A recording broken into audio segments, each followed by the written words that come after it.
Top quality और consistent performance के लिए सिर्फ सिल्वर पंप्स। टॉप क्वालिटी और कंसिस्टेंट परफॉर्मेंस के लिए सिर्फ सिल्वर पंप्स, नाम याद रखना। सतीश उर्फ खोक्या भोसलेला बीड पोलीस व यूपी पोलिसांनी काल बेड्या ठोकल्यात। सतीश उर्फ खोक्या भोसलेवर जे आहे ते शिरूर कासार पोलीस ठाण्यात 3 व वन विभागाच्या वतीनं 2 असे गेल्या 15 ते 20 दिवसात 5 गुन्हे दाखल झालेत।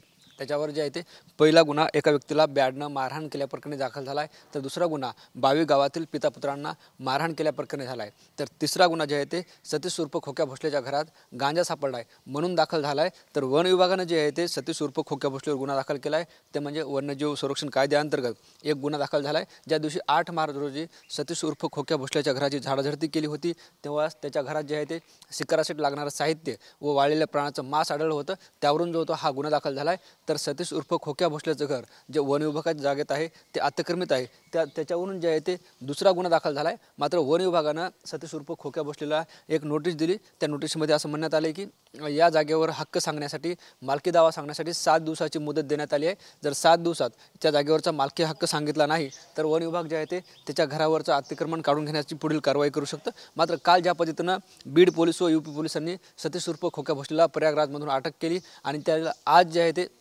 रात्री उशिरा किंवा उद्या सकाळपर्यंत बीडमध्ये आणलं जाईल आणि या सगळ्या गोष्टी जी आहे ते पुन्हा नव्यानं उकल होणार आहे। आणि आपण आता हेच जे आहे ते शिरूर कासार पोलीस ठाणे पाहतोय। याच शिरूर कासार पोलीस ठाण्याच्या अंतर्गत सतीश उर्फ खोक्या भोसलेवर अनेक गुन्हे दाखल आहेत आणि हा त्याचा जो आहे तो परिसर आहे। आणि ज्या पद्धतीनं गेल्या काही दिवसापासून सतीश उर्फ खोक्या भोसले चर्चेत आला होता, मात्र पोलिसांनी जे आहे ते संयुक्त कारवाई करून आता सतीश उर्फ खोक्या भोसलेला बेड्या ठोकल्यात आणि त्याला आज सायंकाळी किंवा उद्या सकाळी जे आहे ते बीड येथे आणलं जाणार आहे, त्यानंतर शिरूर कासार पोलीस ठाण्यात आणलं जाणार आहे आणि न्यायालयात हजर केलं जाणार आहे।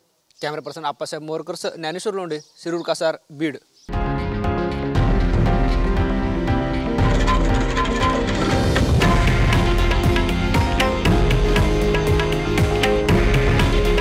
हे आहे देशातील नंबर 1 न्यूज नेटवर्क आणि आपण पाहत आहात TV9 मराठी।